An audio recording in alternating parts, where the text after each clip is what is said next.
Bonsoir mesdemoiselles, mesdames, messieurs.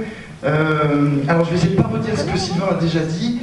On est très heureux effectivement d'être ici dans cette jolie salle du Moulin de Louviers. C'est un bon souvenir pour nous parce qu'on est déjà venu vous voir il y a 2 ou 3 saisons, aux hivernales aussi, dans un projet autour de Claude Nougaro avec Rémi Vier, Stefano Magenzani, Patrick Jacques qui est avec nous aussi, qui avait fait des arrangements.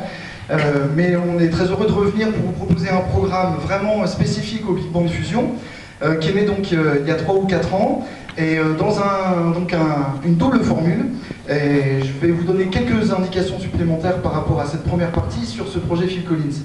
En fait, l'idée c'est de vous proposer un petit peu un voyage à remonter le temps, mais il ne faut pas s'attendre à retrouver tout l'univers chanson de Phil Collins, vraiment, qui l'a rendu très célèbre.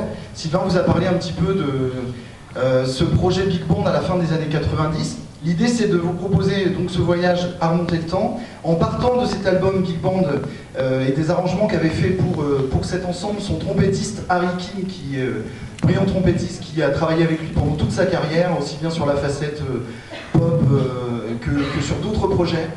Et du coup, on va partir de ce point qui est 97, l'année de la sortie de cet album Hot Night in Paris, avec un arrangement d'Harry Kim dans la version Phil Collins sur un standard réadapté qui sera donc la seule non-composition de Phil Collins, qui s'appelle Pick Up the Pieces, pour remonter ensuite à sa carrière pop des années 80 avec une ballade très connue qui s'appelle Against All Odds. Ensuite, un morceau qui n'est pas sur l'album de 97, qu'il a fait ensuite comme arrangement, Hand in Hand. Alors là, c'est un peu son côté début de carrière solo, où il s'est aussi beaucoup intéressé aux problématiques de l'Afrique. Donc on a des petits relents africains aussi dans ce thème-là, qui était donc sur son premier album solo, je crois que c'est 81.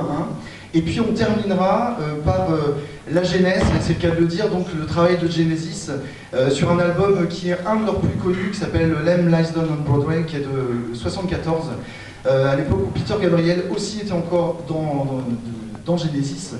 Et voilà, l'idée c'est de vous proposer ce voyage d'une bonne trentaine de minutes de façon ininterrompue. C'est-à-dire on va faire ce voyage tous ensemble, et puis on espère que vous allez reconnaître des univers qui vont vous relier à Phil Collins, le tout sans qu'à aucun moment ce soit réellement chanté. Voilà, c'était un petit peu l'originalité et le parti pris de ce travail qu'on a entamé cette année, depuis quelques mois, et qu'on a finalisé ces derniers temps. Merci de votre accueil et bonne soirée à tous.